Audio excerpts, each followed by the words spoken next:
25 mil candidatos fazem a primeira fase do vestibular da UEL. Fundação de Esportes promove o segundo torneio de softball no Moedão. Consumidores não concordam com o pão francês vendido por quilo. Um ano de Batuta. Festa do samba e Puma Meu Boi no primeiro ano de Kizomba. Cursos da Faculdade Metropolitana recebem AAA.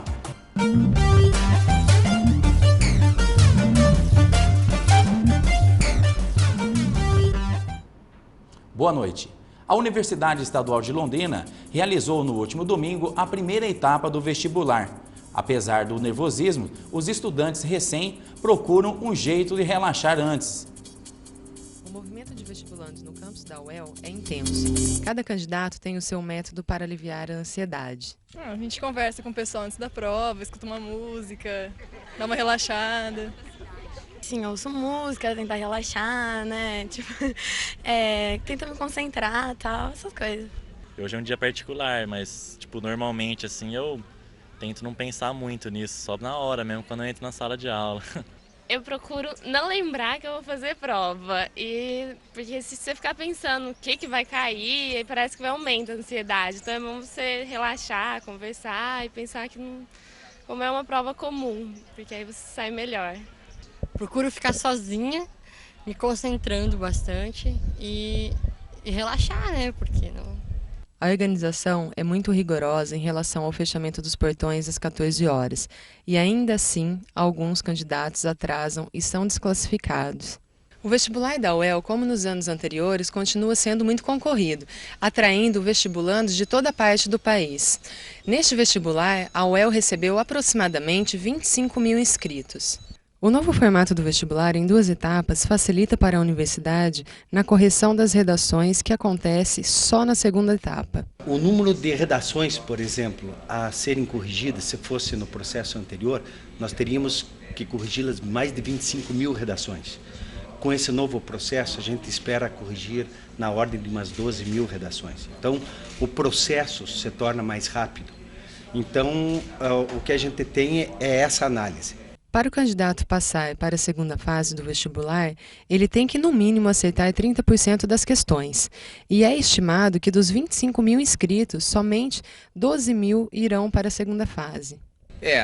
Um levantamento que a gente tem os critérios, né, para que a pessoa seja classificada. Ele tem que acertar 30% das questões, né, e aí, pela ordem de classificação, vão ser chamados de acordo com o número de vagas do curso. Em termos de números, seria aí praticamente uns 12 mil candidatos que vão ser convocados para a segunda etapa. A Faculdade Metropolitana IESB recebeu do MEC a avaliação AAA para cursos de Direito e Engenharia. Para a instituição, a conquista é um resultado de um trabalho realizado por professores e alunos.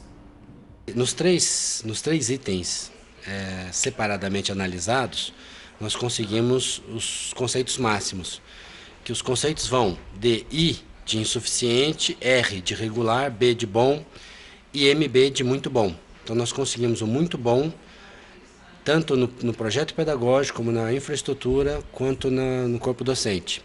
Então, nossa, isso para nós é motivo de felicidade, com certeza. O Partido Democrata conquistou o controle da Câmara dos Representantes e aumentou a bancada no Senado das eleições norte-americanas ontem. De acordo com um dos analistas, os resultados favoráveis ao Partido Democrata mostram a insatisfação dos eleitores com a guerra do Iraque e o governo Bush. Os republicanos da Casa Branca reconheceram a derrota para a oposição democrata, que conseguiu tirar os republicanos o controle da Câmara pela primeira vez em 12 anos.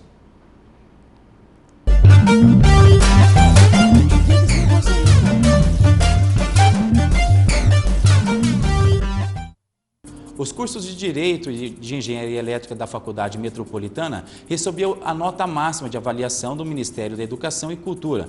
Com isso, a Metropolitana é a única faculdade da região com AAA. Estamos com o diretor adjunto da Metropolitana, José Fernando Magili Júnior, para falar sobre essa conquista. Boa noite, diretor. Boa noite. Para a Faculdade Metropolitana, o que representa a conquista do AAA na avaliação do MEC? Antes de tudo, é importante dizermos o seguinte: o AAA corresponde atualmente hoje à avaliação muito bom, muito bom, muito bom, que são os conceitos máximos do Ministério da Educação em 3 frentes avaliadas: que é corpo docente, infraestrutura e a característica do projeto didático-pedagógico do curso.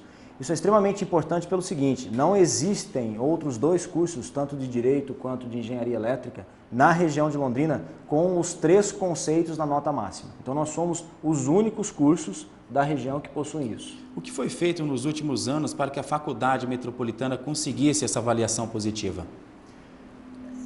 Foi uma série de trabalhos desenvolvidos ao longo dos anos. Vocês que estão nessa etapa de estudos, já em últimos anos da instituição, puderam perceber a evolução que a faculdade teve desde o prédio antigo em que nós estávamos localizados no centro da cidade até esse momento.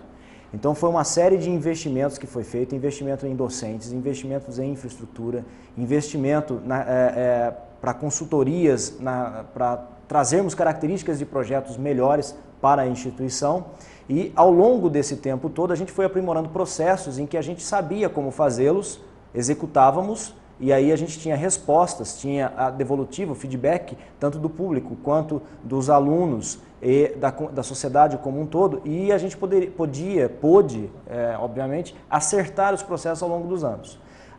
Com isso tudo, a gente foi amadurecendo, a Faculdade Metropolitana tomou o corpo, ela tem consistência hoje em dia, tem respeitabilidade, que é uma coisa extremamente importante, as coisas são feitas com seriedade e respeitabilidade, e isso acabou tendo o reconhecimento, primeiro da sociedade e agora de profissionais específicos, avaliadores, que têm condições técnicas de avaliar esses conceitos sobre os quais nós fomos submetidos.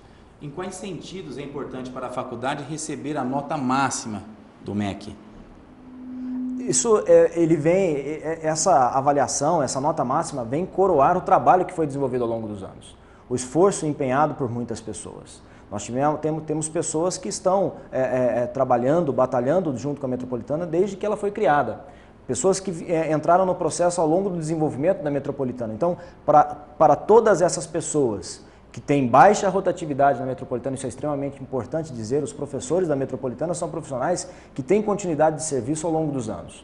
Então, isso daí vem a coroar o trabalho de todas essas pessoas, desde um funcionário que toma conta da limpeza, até um funcionário que especificamente está dentro de sala de aula com os alunos, que são os professores, obviamente. Então, dentro de todo esse contexto, é extremamente importante para a faculdade como um todo este conceito. Ela traz o carimbo da respeitabilidade para todo mundo. Do seu ponto de vista, qual é o diferencial da Metropolitana com que fez se destacar em relação aos outros cursos? Bom, primeiro começa com a questão da infraestrutura. Nossa infraestrutura na cidade, ela é única. Segundo, uma coisa que quase não se tem em outras instituições em Londrina, a respeitabilidade pelas pessoas. As pessoas se respeitam mutuamente, tanto na esfera administrativa quanto na esfera acadêmica, onde você tem a possibilidade e a facilidade de falar com os seus professores, de falar com os seus coordenadores, de falar com a direção da instituição. Isso é extremamente importante. Então isso torna um diferencial significativo, além do que os dirigentes da instituição são pessoas que estão há mais de 30 anos tomando conta da educação. Tá certo, então, professor, muito obrigado, boa noite. Obrigado. Apesar da chuva, o londrinense lotou os cemitérios no dia de finados. Mesmo com o tempo chuvoso, a população londrinense foi aos cemitérios da cidade. Durante todo o dia de finados, o fluxo de pessoas foi grande, apesar do mau tempo e da chuva constante. Em todos os cemitérios foram celebradas missas durante o dia como homenagens.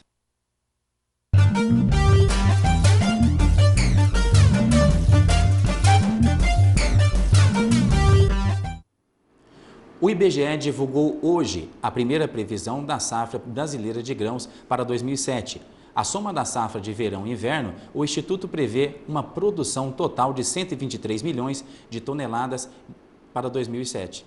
Consumidores reclamam da mudança do pão francês de unidade para quilo. Nas últimas semanas, não foi registrado nenhum reajuste nos valores dos pães, como está previsto para o próximo mês, devido à provável alta na farinha.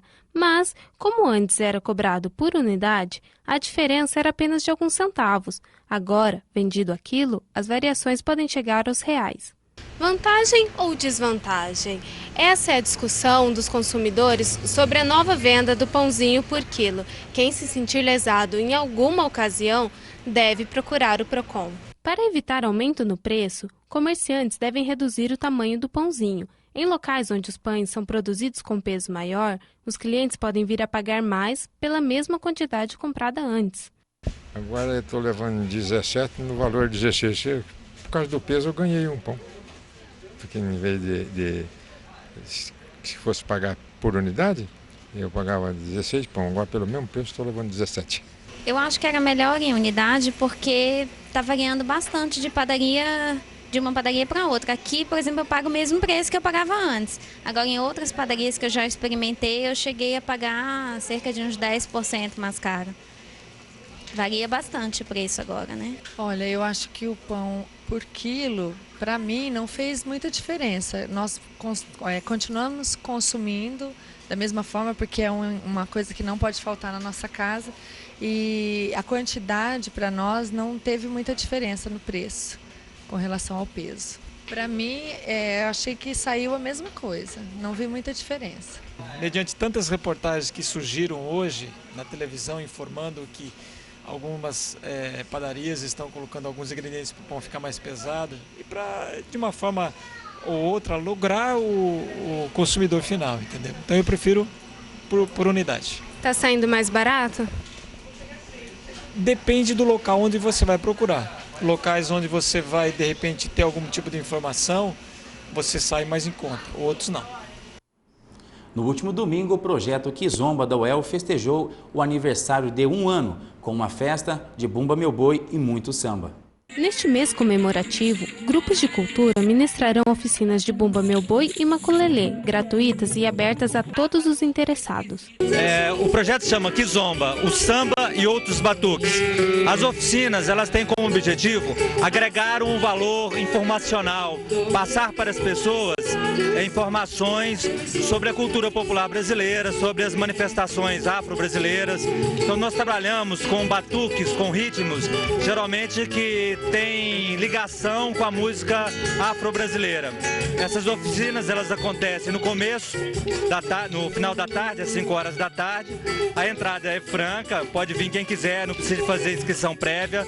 É só entrar e brincar e conhecer um pouco mais sobre a riqueza e sobre a diversidade da cultura brasileira. Ao entardecer de cada primeiro domingo do mês, a Usina Cultural recebe um grupo de samba, que anima e faz todos dançarem.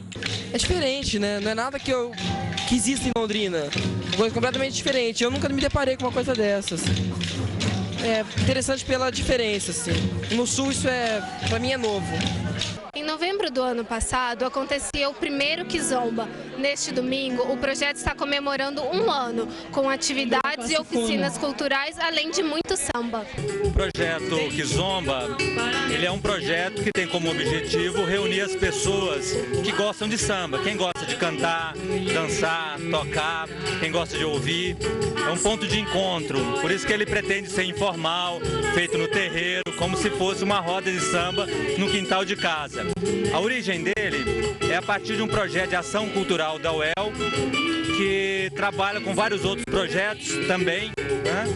E ele surgiu há 1 ano atrás, dando vazão a esse gosto pelo samba na cidade. Ele acontece geralmente no primeiro domingo de cada mês, a partir das 17 horas, às 5 horas da tarde, e vai até umas 10h30, 11 horas. A ideia é terminar nesse horário para ficar um gostinho de quero mais.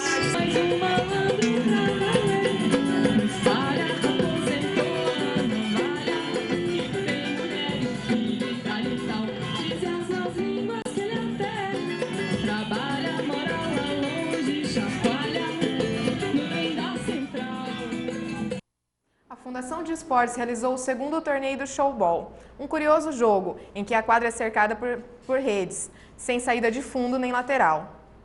O primeiro jogo da noite foi entre os funcionários da Fundação de Esportes Londrina contra os veteranos, que são amigos do repórter esportivo Jair de Antônio Prata, o Tatinho, idealizador do evento. Bom, isso aí foi uma festa, uma homenagem que a gente está prestando ao Tatinha, que foi uma das pessoas, né, que trouxe o Showball para Londrina.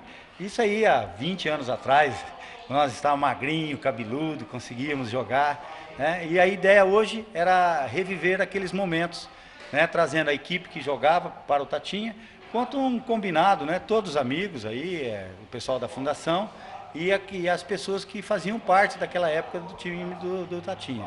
Aí você viu o resultado, 3-3, as duas equipes saíram satisfeitas, sem nenhum problema. O torneio de showball está no segundo ano de realização, ele é pretende continuar todos os anos agora, né? Uma iniciativa da Fundação de Esportes, através da Prefeitura de Londrina. O nome do torneio leva o nome do jornalista Tatinha, homenageando ele porque ele foi a pessoa que trouxe essa modalidade para Londrina, ele tem um time bem antigo. Esse é o motivo. O Campeonato de Showball faz parte do programa Jogos Populares, que tem como objetivo entreter a população da cidade. Nós tivemos 54 times inscritos, né, para até chegarmos a essa grande final, entre o Jardim Cristal e o Vivi Xavier. São as duas equipes que, na forma de eliminatória simples, né, perdeu, cai fora, conseguiram chegar até a disputa final. Boa noite. Boa noite.